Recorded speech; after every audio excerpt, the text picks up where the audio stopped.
आज मी तुम्हाला कांदा पातीची नवीन रेसिपी दाखवत आहे। एक वेळा नक्की ट्राय करून पहा, एकदा खाल तर सारखं बनवून खात जाल। हेच अशी बारीक चिरून घ्यायची पात धुवून। पातेलं ठेवलेलं आहे, त्याच्यामध्ये आपण तेल टाकून घेऊया। 2 पळ्या तेल टाकून घ्यायचं, त्याला चांगलं गरम होऊ द्यायचं तेलाला। मी 4-5 पाकळ्या लसूण घेतलेला आहे आणि 2 हिरव्या मिरच्या, तर ते आपण मिक्सर मध्ये बारीक करून घ्यायचं। आता तेल आपलं चांगल्या प्रकारे गरम झाले, त्याच्यामध्ये टाकून घेऊ आपण। त्याच्यामध्ये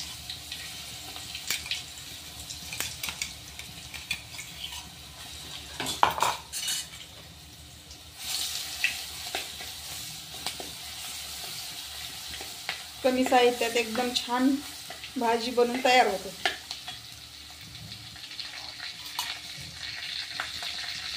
तर लसूण चांगला तडतडलाय, चांगला त्याला कलर आलेला आहे।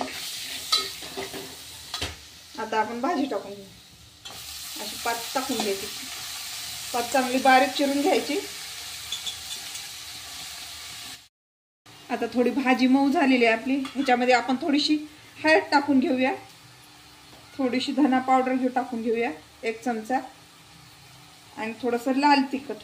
तर हिरव्या मिरच्या आपण अगोदर टाकलेल्या आहेत, थोडंसं लाल तिखट टाकून घ्यायचं।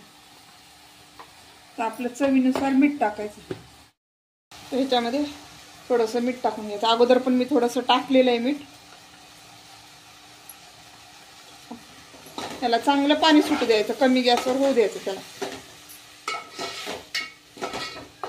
कांदा पात झापायची नाही, कांदा पात झापली ना पिवळी पडते, त्यामुळे कांदा पात कधी झापायची नाही। ह्याला चांगलं असंच पाणी सुटू द्यायचं आणि मग आपण ह्याच्यामध्ये बेसन टाकून घेऊया।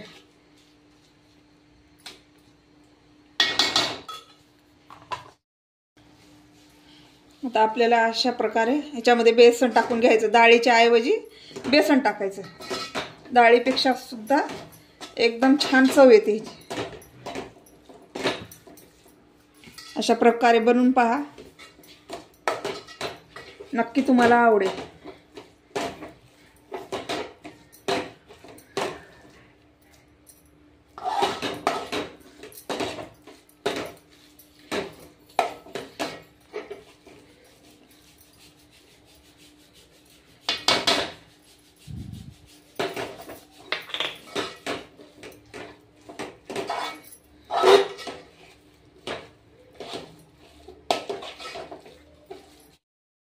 गॅस आपल्याला कमी ठेवायचा आहे आणि ह्याच्यामध्ये आपल्याला आणखी 1 पळी तेल टाकायचं।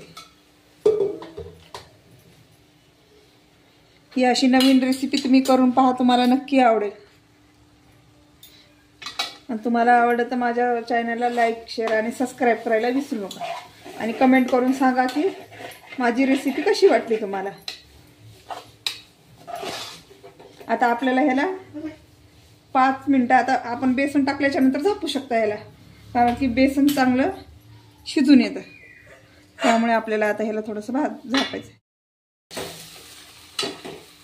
बघा आपला या कशा प्रकारे झुणका तयार झालेला आहे कांद्या पातीचा।